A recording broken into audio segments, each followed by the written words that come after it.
که د وریجو خرڅلاو وي که مزدوري او یا هم که کرنه وي دغه شخص به ترسره کوله خو 4 ځله له کوره وتښتېده. هغه له پرې پرته بل څه نه کول خو له دې سره سره یې خپله موټر جوړ کړ چې په لومړیو کې یې بیه او کیفیت دومره ټیټ وو چې په هغه وخت کې خلکو ته ټوکې ښکارېدې او د له منځه تلو لپاره یې اړکاوه. یو ځل نه بلکې څو ځله د پورته کېدو او بیرته راښکته کېدو عادت پرې تیر شو او دغه عادت نوموړی دومره پیاوړی کړ چې بالاخره دغه هلک د نړۍ دریم لوی د موټر جوړونې کمپنۍ هونډای بنسټګر شو. خو څنګه له غریبۍ څخه تر دې ځایه راورسېد؟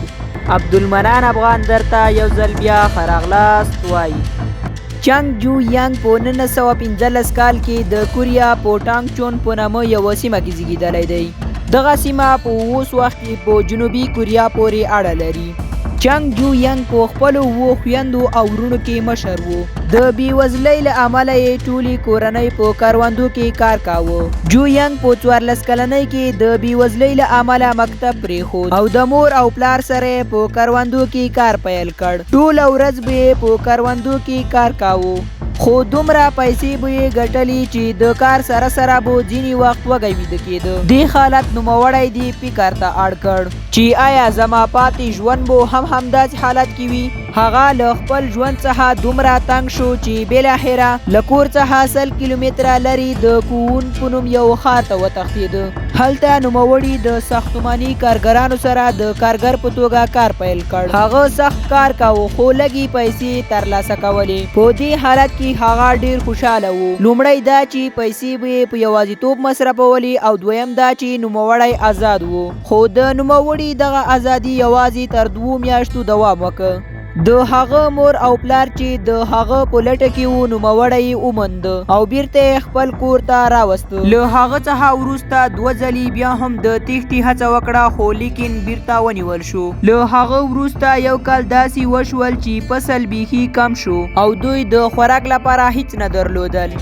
په همدې حالت کې جو ینګ بیا د 4م ځل لپاره د تېښتې پلان جوړ کړ. له کلي څخه دغه تېښته د نوموړي وروستۍ تېښته هم شوله ځکه چې د دې تېښتې په ترڅ کې د نوموړي ژوند تغییر وکړ. دا ځلې جو ینګ د سیول ښار ته وتښتېده چې په اوس وخت کې د سویلي کوریا پلازمینه هم بلل کېږي. داسې برېښېده چې د نوموړي هدف د کلي پرېښودل او ښار ته تلل و. سیول ښار ته له راتلو وروسته نوموړی د یوې ساختماني فابریکې کارګر په توګه کار کاوه. نوموړي د پاکولو کار هم کاوه. په هغه کې دا یو صفت وو چې په خپل کار کې به یې په پوره ذمہواري او زړورتیا سره کار کاوه. له څه مودې وروسته د وریجو په دوکان کې د رسولو یعنی ډیلیوري دنده ترلاسه کړه. اوس یې په بایسیکل د خلکو کورونو ته د ډیلیوري دنده پیل کړه. د وریجو خرڅلاو ډیر زیات شو او د دوکان مالک نوموړی د دوکان منیجر وټاکه ځکه چې د دوکان مالک پرې ډیر خوښ و. دا د نوموړي لومړۍ دنده وه چې هیڅ مزدوري یې پکې نه کوله.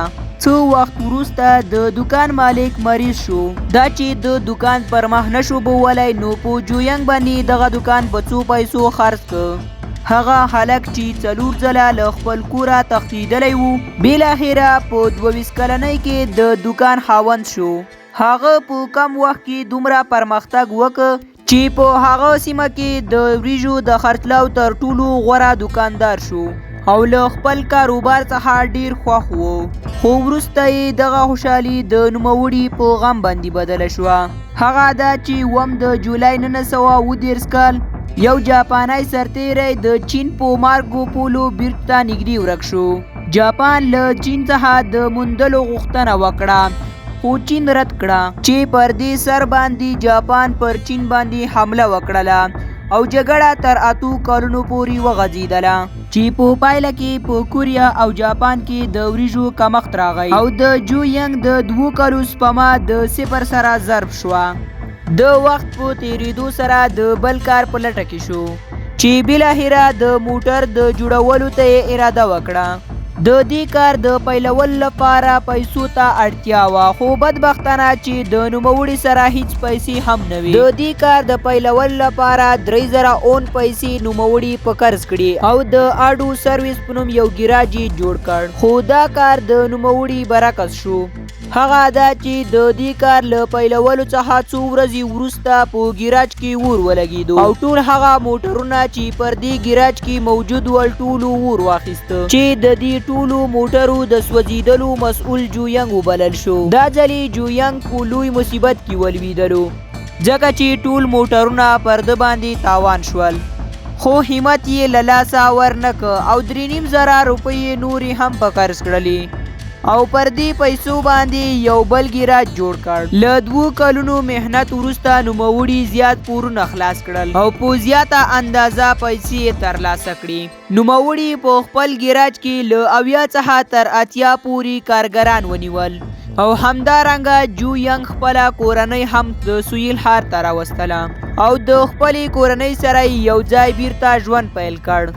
مګر بیا یوه پیښه راغله، هغه دا چې په هغه وخت کې دویمه نړیواله جګړه روانه وه، په داسې حال کې چې په دې جګړه کې جاپان هم ګډون درلود. جاپان د موټرو جوړولو لپاره ګیراجونو ته اړتیا درلوده، له همدې امله یې ټول ګیراجونه تر ولکې لاندې راوستي وو چې د جوینګ ګیراج هم پکې شامل وو. خو دا ځل جوینګ صفر نشو ځکه چې له تیر ځل څخه یې عبرت اخیستی وو. نوموړي له خپل ځان سره 50,000 پیسې ساتلې وي ترڅو چې پرې یو نوی کار پیل کړي. وروسته جوینګ نوی کاروبار د هونډای آټو سرویس په نوم پیل کړ.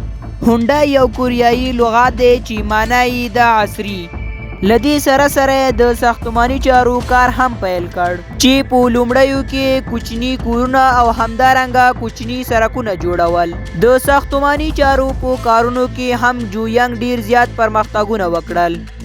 1950 کال د جون 25 شمالي کوریا د شورویانو په ملاتړ جنوبي کوریا باندې بریدونه وکړل. دا چې سویل ښار د شمالي کوریا ته نږدې ده، نو جوینګ هم د خطر احساس وکړ او له هغه ځای څخه بوسان ته لاړ.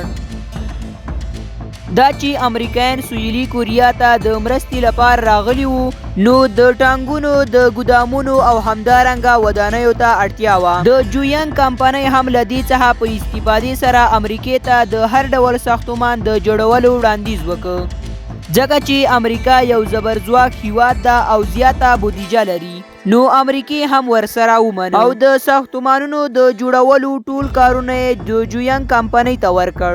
نو د نوموړي کمپنۍ هم شپه او ورځ کار وکړ. د دې کار نتیجه دا شوه چې د امریکا او د جوینګ ترمنځ اړیکې ښې شوې. دا چې په دې وخت کې دوهمه نړیواله جګړه هم پای ته رسېدلې وه. ډیر سړکونه او پلونه هم ویجاړ شوي وو. د جنوبي کوریا حکومت د بیا رغونې لپاره د جوینګ شرکت ته دنده ورکړله. نوموړي په ساختماني کارونو کې ډیر زیات کارونه وکړل، مګر بیرته یې وغوښتل چې د پخواني د موټرو کار بیرته پیل کړي.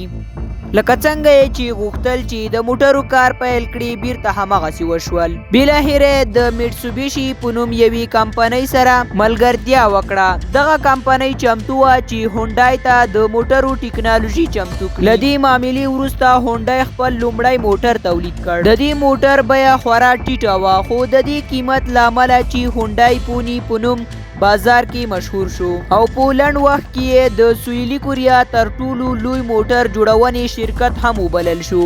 د دې موټرو خرڅلاو دومره زیات شو چې د سویلي کوریا څخه بیا وروسته تر نړیواله کچه د دې موټرو صادرول پیل شول چې دغه په نړیواله توګه صادرول یې زیات کامیاب شول. د دې موټر قیمت تقریبا $15,000 وو. دغه قیمت د نورو موټرو په پرتله عادي دی او همدارنګه دغه موټر په امریکا کې ډیر په چټکتیا سره وپلورل شو چې د هونډای کمپنۍ دغه یوه لویه راسته راوړنه وه. د دې موټرو انجنونه او نوري برخې په بیلابیلو ماډلونو صادر شول. دا چې چنګ جوینګ خپل سفر له وریجو کاروبار څخه پیل کړی وو، ورو ورو د نړۍ تر ټولو لوی کمپنۍ تر مشره ورسید. بالاخره په 2001 کال کې د 80 کالو په عمر مړ شو. که چیرته موږ د هونډای لوګو ته وګورو نو دغه اچ نه ده، بلکې دغه د 2 کسانو عکس ده چې د ستړي مشي په حالت کې ولاړ دي، چې یو د کمپنۍ مالک او بل خوشاله مشتری. د معلوماتو له کتلو او اوریدلو مو نړۍ مننه.